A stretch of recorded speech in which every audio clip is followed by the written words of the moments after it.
एक वक्त का किस्सा है। एक गांव में एक गरीब फैमिली रहती थी जिसमें बिट्टू, उसकी बीवी और माँ थे। बिट्टू की बीवी घर पर दाल चावल बनाती थी और बिट्टू गांव के करीब ही वो दाल चावल बेचता था। लेकिन किस्मत की करनी ऐसी थी कि उसकी दुकान पर कोई भी ग्राहक नहीं आता था। जबकि सब लोग मीठे की दुकान पर चने चावल खाते थे, बिट्टू अपनी दुकान पर आवाज ही लगाता रह जाता था। दाल चावल मजेर गजायत से भरपूर दाल चावल, खुद भी खाओ और घर वालों के लिए भी ले जाओ। जल्दी आओ जल्दी पाओ, आधा किलो ले जाओ या 1 पाव ले जाओ, जो भी दिल करे ले जाओ, आकर खा जाओ। और मोटे तेरे दाल चावल तो लोग खाते नहीं हैं, तो अपने घर वालों के लिए क्या खाक लेकर जाएंगे। मेरा वीर, जिस तरह के बदमजा तेरे दाल चावल होते हैं, परिंदों को ही खिला दे, कम से कम वो तो तुझे दुआएं देंगे। मीठे भाई, आप इस तरह मेरी बेइज्जती मत करो। आपके चने चावल तो अच्छे बिकते हैं, तो इसका मतलब ये नहीं है कि आप मेरी बेइज्जती करो।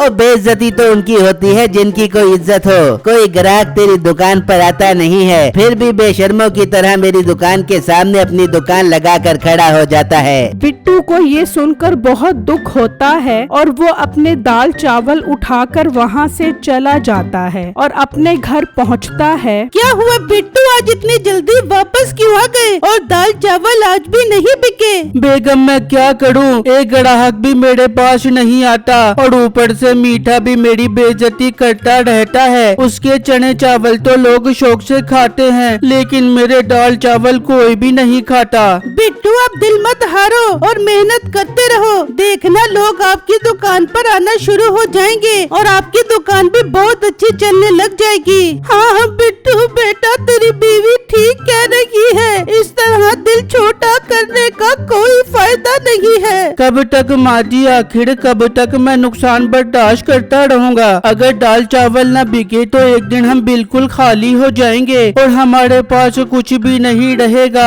आखिर कब तक मैं ये दाल चावल मुर्गियों को खिलाता रहूंगा। देखिए बिट्टू, जो दाना पानी इंसान के नसीब में होता है वो उसके पेट में जाता है, और जो जानवरों के नसीब का होता है वो उसके पेट में जाता है। आप दिल छोटा मत करें, ये दाल चावल मुर्गियों को खिला दे, वो तो कम से कम हमें दुआएं देंगी और इस बरकत से एक दिन आपका काम भी अच्छा चलने लग जाएगा। ठीक है बेगम, मैं ये दाल चावल मुर्गियों को खिला देता हूँ और कल दुकान के लिए ताज़ा दाल चावल लेकर जाऊंगा।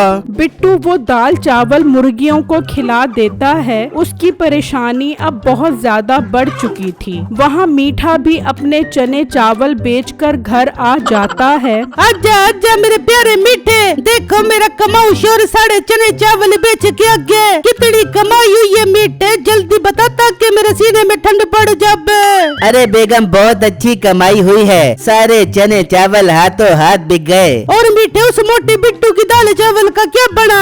और बेगम, मेरे होते हुए भला उसके दाल चावल बिक सकते हैं? मेरे चने चावलों की खुशबू तो दूर दूर तक फैली होती है, लोग तो उसके दाल चावलों की तरफ देखते भी नहीं हैं। बहुत अच्छा करते मीठे, जो उसकी तरफ नहीं देखते। अच्छा, मेरे लिए कुछ लेकर भी आया है या खाली हाथ आ गया? और मेरी बेगम, तेरे लिए मस्त साड़ी लेकर आया हूँ, पूरे 5000 रुपए की है। बेटे, मेरे लिए भी कुछ लेकर आया है कि नहीं? लाया हूँ अम्मा, तेरे लिए ये बर्तन लेकर आया हूँ, इन्हें अच्छी तरह धो। और अम्मा, तुझे 2 वक्त की रोटी मिल जाती है, और तुझे क्या चाहिए? बेटा, मेरा भी दिल करता है मैं भी अच्छे अच्छे कपड़े पहनूं जैसे तेरी बीवी पहनती है। नहीं अम्मा, तूने अच्छे अच्छे कपड़े पहन के मोहल्ले के बाबू को दिखाना है। चुप करके बर्तन तो ज्यादा बात न कर। बेटा, देख ले तेरी बीवी किस तरह मेरे सामने जबान चला रही है। अम्मा, मैं भी तो जबान चला रही हूँ, जब मेरे हाथ चलने लगे तो तेरी जबान चलना बंद हो जाएगी। ला मीठे, मुझे साड़ी दे, मैं जाकर बिट्टू की बीवी को दिखा के उसे जला के आती हूँ। नसीबो मीठे से साड़ी लेकर चली जाती है और उसकी माँ उदास होकर बर्तन धोने लग जाती है। मीठे, तुझे खुदा पूछेगा, तू अपनी माँ पर इतना जुल्म कर रहा है, तुझे इसकी सजा मिलेगी। वहाँ नसीबो मीठे के घर पहुँच जाती है। देख शीला, मीठा मेरे लिए पूरे 5,000 रुपए की साड़ी लेके आया है, इतना प्रॉफिट हो रहा है उसके चढ़े चावल में। मीठा बता रहा था कि बिट्टू के दाल चावल तो बिल्कुल नहीं बिकते।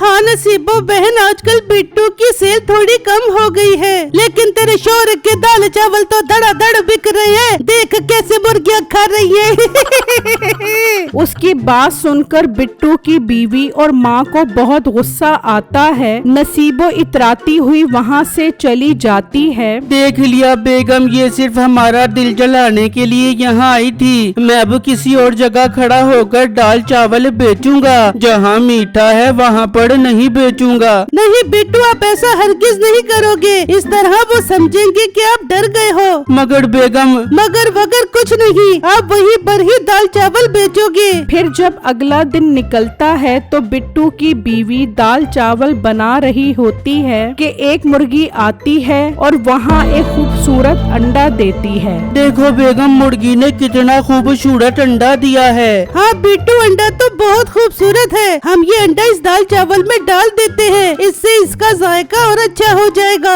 हाँ बेगम, ठीक है। वो अंडे को उठाकर उस दाल चावल में डाल देते हैं और बिट्टू वो दाल चावल लेकर दुकान पर आ जाता है। आज तो बिट्टू के दाल चावल की खुशबू दूर दूर तक फैल रही होती है। अरे वाह भाई, क्या कमाल की खुशबू आ रही है आपकी दाल चावल की। जरा एक प्लेट तो बना दो। अच्छा भाई, अभी देता हूँ। बिट्टू उसे दाल चावल की प्लेट देता है और वो सारे ही दाल चावल खा जाता है। वाह वाह वाह, इतने मजेदार दाल चावल मैंने पहले कभी नहीं खाए। ऐसा जायका है कि मुंह में पानी ही नहीं रुक रहा। भाई बहुत बहुत शुक्रिया आपका। इतने में और लोग भी वहाँ आ जाते हैं और वो भी दाल चावल खाने लग जाते हैं और आज मीठे की दुकान पर एक भी ग्राहक नहीं आया। ये इस मोटे बिट्टू ने दाल चावलों पे क्या जादू किया है। लोग तो इसकी दुकान से हिल ही नहीं रहे और आज मेरी दुकान पर एक भी ग्राहक नहीं आया। मैं इस मोटे के पास जाकर पता करता हूँ। जब सब ग्राहक चले जाते हैं तो मीठा बिट्टू के पास जाता है। बिट्टू मेरे प्यारे भाई, आज तो आपके सारे दाल चावल बिक गए। मुझे भी तरीका बताओ, आप इतने मजेदार दाल चावल कैसे बनाते हो। मीठे भाई क्यों नहीं, मैं जरूर आपको बताऊंगा।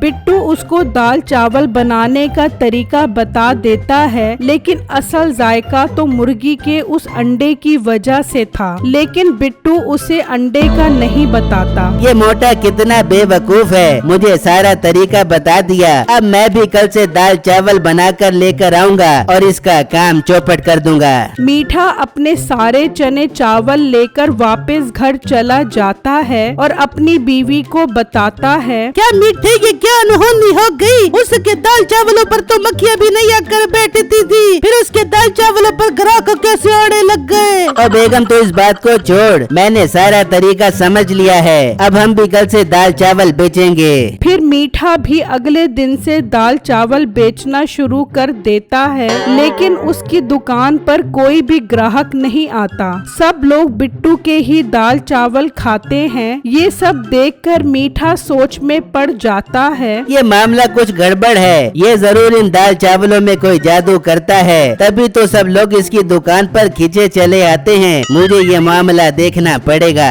फिर जब अगला दिन निकलता है तो मीठा बिट्टू के घर आता है और छुपकर देखता है कि एक मुर्गी अजीब सा अंडा देती है और बिट्टू वो अंडा उस दाल चावल में डाल देता है। अच्छा, तो असल बात ये है, इस अजीब अंडे की वजह से लोग इसके दाल चावल खाते हैं। मुझे ये अंडा नहीं बल्कि ये मुर्गी ही लेकर जानी पड़ेगी।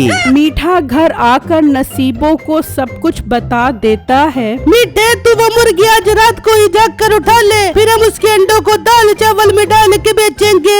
हाँ बेगम, मैं ऐसा ही करता हूँ। फिर जब रात होती है तो मीठा बिट्टू के घर आता है और उसकी मुर्गी उठाने लगता है, तो वो शोर मचा देती है और उड़ उड़कर मीठे को मारती है। उसके शोर की वजह से बिट्टू, उसकी बीवी और माँ भी आ जाते हैं। अच्छा, तो मीठे तू यहाँ पर मेरी मुर्गी चोरी करने आया था। अरे बिट्टू, तुम्हारी मुर्गी बहुत नायाब अंडा देती है। मैं भी वो अंडा दाल चावलों में डालकर बेचना चाहता था, इसीलिए तुम्हारी मुर्गी चोरी करने आया था। मीठे तुझे तो इसकी सजा मिलेगी, मैं भी पुलिस को बुलाता हूँ। नहीं बिट्टू मेरे भाई, ऐसा मत करना, मैं अब कभी चोरी नहीं करूँगा और तुम्हारी दुकान के पास अपने चने चावलों का काम नहीं करूँगा, मुझे माफ कर दो। ठीक है मीठे, अब यहाँ से चला जा और दोबारा मुझे नजर मत आई। फिर मीठा वहाँ से चला जाता है और बिट्टू अगले दिन से सुकून से अपने दाल चावल बेचता है।